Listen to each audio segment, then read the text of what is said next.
4th of April 2016. It's day 1 of my Leetcode journey. I spent more than 24 hours trying to solve just one problem. I got frustrated in the end and read the solution. February 2nd, 2021. I am in an on-site interview with Meta. I solved 3 problems in a 45-minute interview. How did someone who struggled to solve easy Leetcode problems go on to solve mediums in under 15 minutes? What are some of the changes I made in my Leetcode strategy that helped me get there? We are going to cover all of that today. The first strategy is what I like to call the Goldilocks approach. The idea comes from a famous story called The Goldilocks and the Three Bears. In the story, there is a small girl called Goldilocks who prefers the things that are just right. Not too hot, not too cold, not too hard, not too soft. And this idea has been applied to various fields like business, machine learning, and statistics. The Goldilocks approach is very important to get better at Leetcode. When it comes to Leetcode, you need to strike a balance between the struggle and the learning. When I started out, I used to believe that longer I spent on a problem,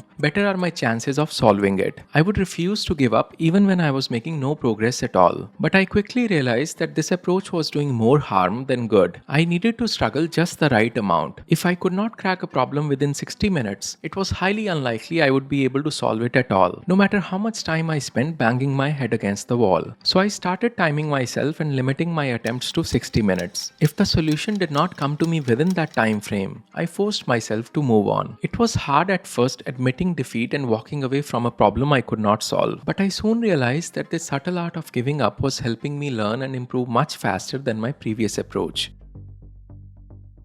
But why I call this art subtle is because moving on does not mean giving up entirely. After the 60 minutes were up, I would head straight to the discussion section and read the top 3 solutions. But here is the key. I did not just read them passively and assume that I understand everything. I actually coded them out line by line. If there was a particular piece of code that I did not quite understand, I would remove it and watch as the test cases started to fail. And then I would add it back in to see why it made the solution work. By doing this, I extracted as much knowledge as possible from every single problem, even the ones that I could not solve myself. Process of struggling the right amount, timing myself, and then learning from other solutions helped me develop a deep understanding of the problems and the underlying patterns that connected them. It was like I was building a mental library of problem-solving tools, and with each new problem, I was adding another volume to my collection.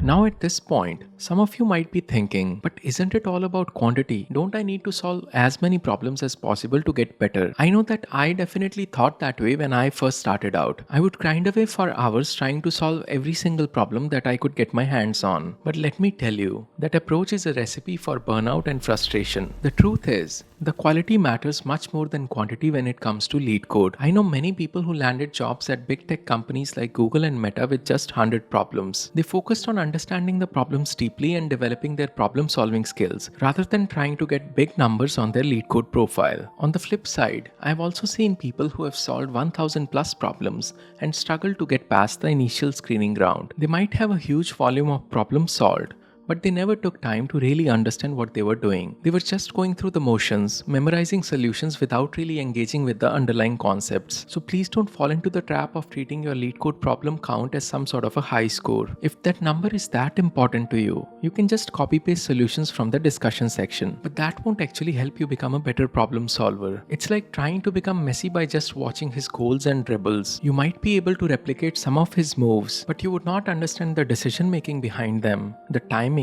the spatial awareness, or how to adapt to different game situations. This brings me to another very important concept that helped me a lot in my journey, and that is Leetcode 80-20 rule. In the world of Leetcode, 20% of problems are asked in 80% of interviews. This comes from my own experience of taking 100 plus interviews. Floyd Warshall's algorithm and Bellman-Ford's algorithm to find shortest paths is definitely good to know, but the reality is, the chances of them being asked in an interview are very low. Instead, you'd be much better off focusing your efforts on high-frequency problems. The resources like Blind 75 List and the Leetcode Top Interview 150 are great places to start. These are the problems that come up again and again in real interviews across a wide range of companies. By focusing on these problems, you'll be able to develop a strong foundation in the most important data structures and algorithms. You will start to recognize some common techniques, and you'll be able to apply them to new problems more easily. And when you do encounter an unexpected problem in an interview, you'll be in a much better situation to tackle it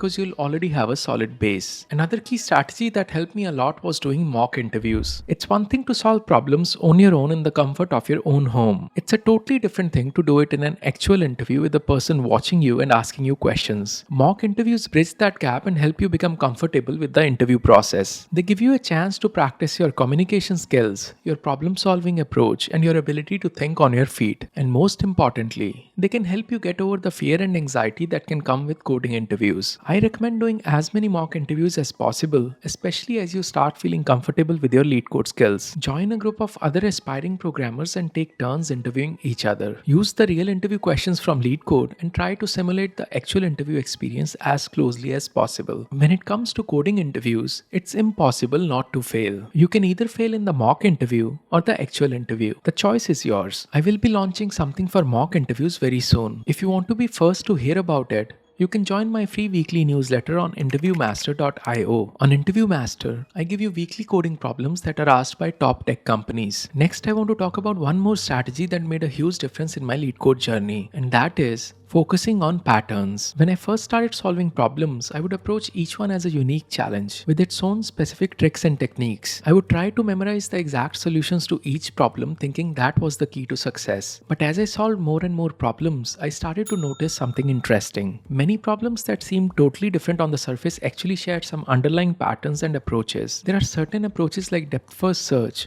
two pointers and sliding windows that keep coming again and again across a wide range of problems. Once I saw that, my whole approach to Leetcode changed. Instead of trying to memorize the individual solutions, I started focusing on understanding these common patterns. I would look at a problem and try to identify what type of pattern it fit into, and then I would apply the general approach for that pattern to solve it. This was a huge win for me because it made the problem solving process very efficient and effective. And as I got better at recognizing patterns, I could solve new problems more and more quickly, even if I had not seen that exact problem before. I have already made a video on 8 patterns that help you solve 80% of Leetcode problems. I will link that video at the end for you to watch next. None of these strategies or techniques are going to make much difference if you don't follow this last thing I'm about to tell you. It's easy to get excited about Leetcode when you are just starting out or when you feel motivated, but the real key to success is to do it over the long term. Even when you are tired, busy, or frustrated, it's about showing up day after day, week after week, and putting in the work even when you don't feel like it. There will be days when you can't solve a single problem that you tried. You will get frustrated. You'll compare yourself to your friends and feel like a loser. But here is what I want you to know. It is impossible to live without failing at something, unless you live so cautiously that you might as well have not lived at all, in which case you fail by default. Whenever you have a bad day solving Leetcode, I want you to do just one thing: sleep over it and show up the next day. That's all from me today. My name is Sahil, and I'll see you in the next one.